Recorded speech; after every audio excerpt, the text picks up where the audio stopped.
There is over $500 worth of paint sitting on these shelves, literally drying up. As a small business owner, that isn't just clutter, that is lost profit. So today, I'm challenging myself to a no spend marathon. I'm going to turn this dead inventory into something amazing and hopefully use up this paint before it's dried up and I'm forced to throw it all away.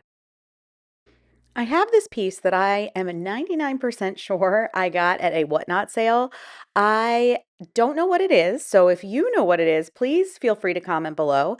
I'm going to go ahead and clean it, and since I don't know what it is, my thought process with this is to turn it into something that can be both beautiful and functional. One of the things that I love to do is create functional home decor, and this to me looked like it would be really good as some kind of like jewelry tray or jewelry holder. So that's what I'm going to do with it. We're going to get started by cleaning it with some simple green, and then I needed to figure out what to do with those two kind of holes or cutouts that are on that part that was spun across the top.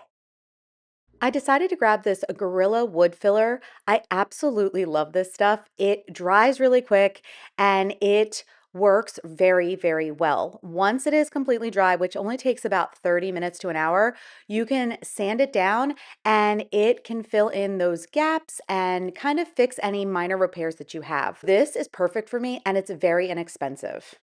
One suggestion that I have when using this product is to kind of almost overfill or get it to be as level as possible across the top of that, I guess, the top of the space that you want to cover, because when you sand it back, it'll be nice and smooth.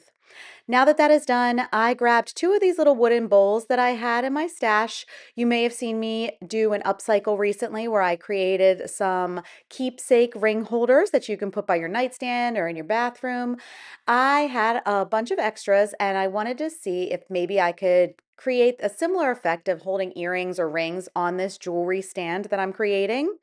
And I'm going to go ahead and do that by gluing this on top of those two spaces where I filled it in with that wood filler. I went into my stash and I decided on Hey Sailor by DIY for this project. My paint container was about half full and I figured I could use up the rest of the paint on this project. What I wasn't prepared for is how much further 4 ounces of DIY paint can go than this tiny little project. So I grabbed some other things that are in my stash and I decided to paint them to have the same look and style as what I'm going to do with this one. I painted just one coat on my project and then grabbed this paint inlay. This is from La Folie. I don't know if you're aware, but all of the paint inlays are limited edition. I like to make sure I grab them because they are always gone after they sell out. This piece fit perfectly all the way around the base of this jewelry holder. So I went ahead and painted on the second coat, then misted my paint inlay and placed it face down right into that wet paint.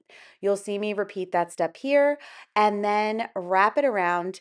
The best part about this project, because of the way the paint inlay fit with this base, I was able to keep it together so it went so smoothly right around those corners.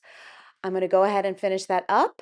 Then I'm going to set it aside to dry for a while. I definitely want to give it a little extra time. I know you can do this quicker, but for me, I find that if I wait a little bit longer for my paint inlays to dry, it allows them to get the pigment from the inlay onto my project so much better. Personal preference, that's what we're going to do today.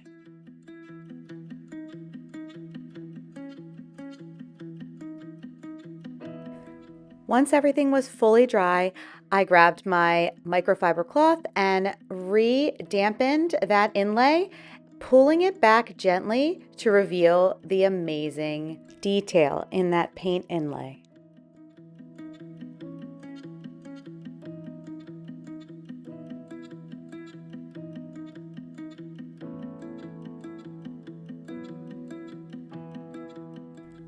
I sealed this project with a polyacrylic sealer in a satin finish, and here's a look at the finished project.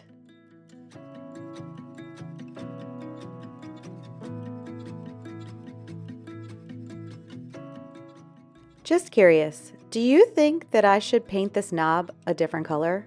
If so, comment below and let me know what color you would choose. Here are some of the other projects that I finished that have the same style and can easily go into a vignette or some sort of display with my beautiful jewelry holder.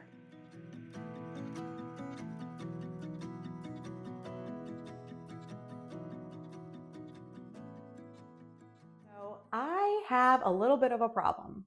Way too much paint, way too many things unfinished, and I really need to crack down on that.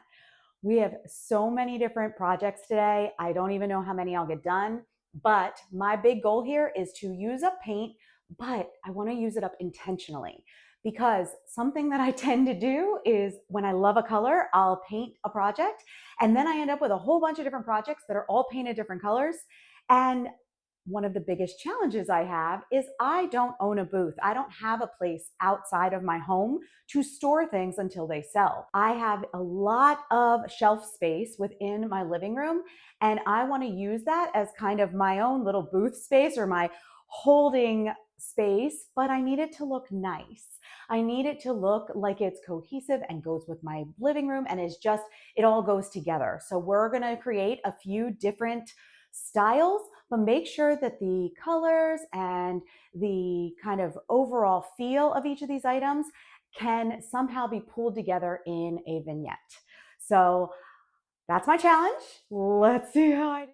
I showcased these little doll shelf sitters that I purchased. They were very inexpensive. I believe, if I remember correctly, they were $2.92 for both of them because I had purchased all of these things at half off.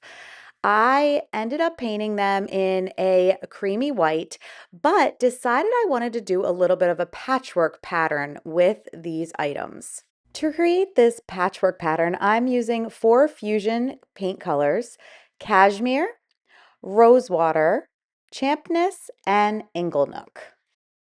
Now, the fun part about a project like this is you really don't have a lot of rules here. I did use a ruler and I created these lines in different sizes and different directions to create that patchwork look. Then I painted in the spaces with each of the different 4 paint colors, trying to keep the patches that are next to an adjacent patch in a different color. Then I just came up with different little patterns that I could place on each of those little patches. They were very simple, sometimes just doing dots, sometimes doing lines, creating a flower, anything that could look very just primitive and very handmade. That was really what I wanted to go for here. I wanted this to be something that had that feel of something handmade and just, I don't know. I don't want to say vintage because I don't know that this is vintage, but it's very whimsical and it's definitely a style that I kind of fell in love with. And that's how I ended up creating all of these little bunnies that are perfect for a shelf sitter for spring. Here's a look at this adorable boy and girl shelf sitter that matches beautifully with all of those little bunnies. Looking around in my basement, which is also my storage space for a lot of my craft supplies, as well as some unfinished or partially finished items, I realized that I have a lot of poorly used space and a very disorganized supply room. I really want to fix this up so I can actually find all of the rest of the items I want to be able to flip in the future. One thing I did find that I purchased or thrifted about a year ago, maybe if not longer, was this beautiful S sign that I wanted to paint and style. Since my last name is Sparks, this would be something easy to style in my home until it is sold. As you saw, I sprayed it with some Rust-Oleum Matte Clear. That just gives me something for my paint to adhere to. And now I'm using Dixie Belle's Buttercream, and I'm going to go ahead and paint 3 coats on this letter S. On that third coat, I got my paint inlays. I'm using La Folie again because I am going for that more cohesive look, as we talked about before. I did choose to paint this in a lighter color because if somebody were to put this, let's say, on their front door, I can't promise that a navy blue would go with every door, including my own. So I decided on the buttercream, but I did want to bring those two colors together with that La Folie paint inlay. I'm going to go ahead and add that paint inlay around the S in different places to make it look somewhat like a pattern, but at least so it all connects through the bottom to the top of the S. I also have this little cutie. This is a figurine. It's a little bit larger and it was given to me by one of my colleagues and I decided to paint it in pink. But as I go through today's video, I'm wondering if I should switch it to buttercream and use that same paint inlay on it. Please let me know in the comments. What do you think? If you don't think the buttercream and you don't think the pink, what color would you paint this adorable little unicorn? While we're at it, I have something else I need your advice on. I have these 7 metal trays. I'm assuming they hold like tea light candles or something. I'm not exactly sure. They're very heavy. And this is something else I thought could be a really cute jewelry tray.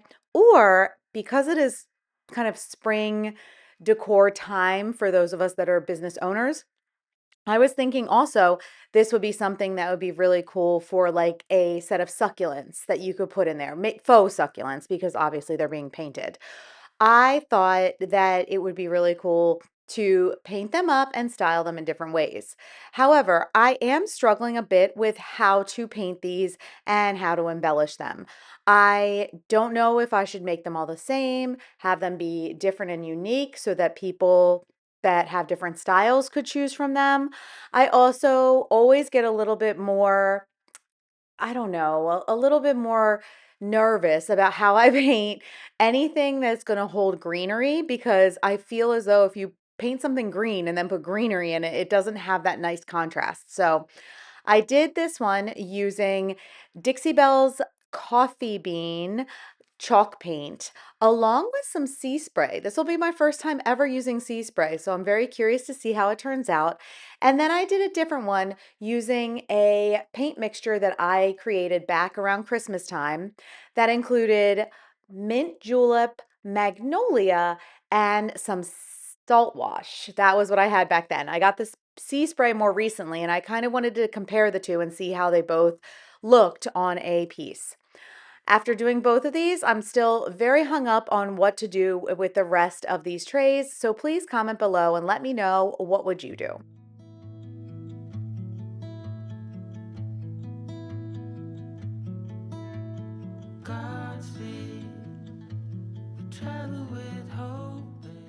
Here is one more thing I worked on this week, which includes some Sweet Pickins milk paint.